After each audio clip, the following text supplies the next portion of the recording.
I am a donut.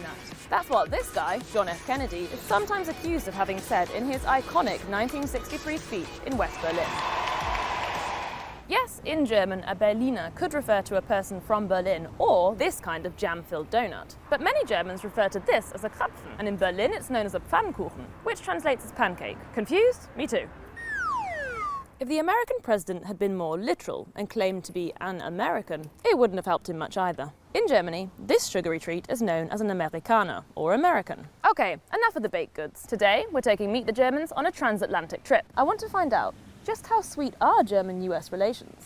Ich glaube schon, es hat sich einiges zum Negativen verändert. Es gibt mehr Emotionen, mehr Spannungen im Verhältnis. Das hängt ja immer von der Regierung ab, ne? Früher war ja die Beziehung theoretisch in Ordnung. Zerstört ist diese Freundschaft. Ich denke, man muss, um eben so eine Freundschaft aufrechtzuerhalten, auch die positiven Dinge sehen. Sie sind aufgeschlossen, freundlich, höflich, meistens intelligent. Ob es jetzt Begriffe sind, Essen oder bestimmte Sitten, denke ich, wird schon viel übernommen, weil es halt so dieses Hollywood-Vorbild immer noch so ein bisschen ist. Ja, dadurch, dass ja auch sehr viele Europäer ausgewandert sind, haben sie auch die Kulturen mitgenommen, ne? Also im Endeffekt gehören sie ja zu Europa. There's no denying this relationship has had its ups and downs over the past century. Okay, here comes the history part. But let's keep things a little more exciting. Here's a brief history of US-German relations, told through the medium of baseball. The first official baseball game on German ground was played at the Berlin Olympics in 1936. No other countries ended up sending a team. So the US played the US. And the US won! USA!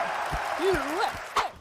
The Second World War, unsurprisingly, saw US-German relations hit rock bottom. Major League Baseball players were drafted into the US military, and the sport all but disappeared in Nazi Germany. After World War II, things got a lot better, as the US helped to rebuild a modern, democratic Germany. The occupying Americans wanted to teach the Germans the American way of life. And one way to do this was through sport. The Cold War period saw the US and West Germany unite against the common enemy of communism and the Soviet Union. And in the run-up to 1989, the US encouraged the reunification of East and West Germany. The 80s also saw the establishment of the current form of the baseball Bundesliga in Germany, which is still going strong today. Hey! Many staples of US culture today have very German roots. Think Christmas trees, hamburgers and sauerkraut. There are also hundreds of annual Oktoberfests celebrated in the US, from California to Alabama. And that's no surprise, because around 1/5 of all Americans claim to have German heritage. Among the first German immigrants to the US was a group of Mennonites from Krefeld. They arrived in Philadelphia in the 1600s, fleeing religious persecution. They named their new settlement, wait for it, Germantown. US culture always seems to carry a particular cachet among the younger generations in Germany. Back in the 50s and 60s, it was rock and roll music, jeans, and Coca-Cola. These days, it's Beyoncé, Netflix series, and, well, still Coca-Cola.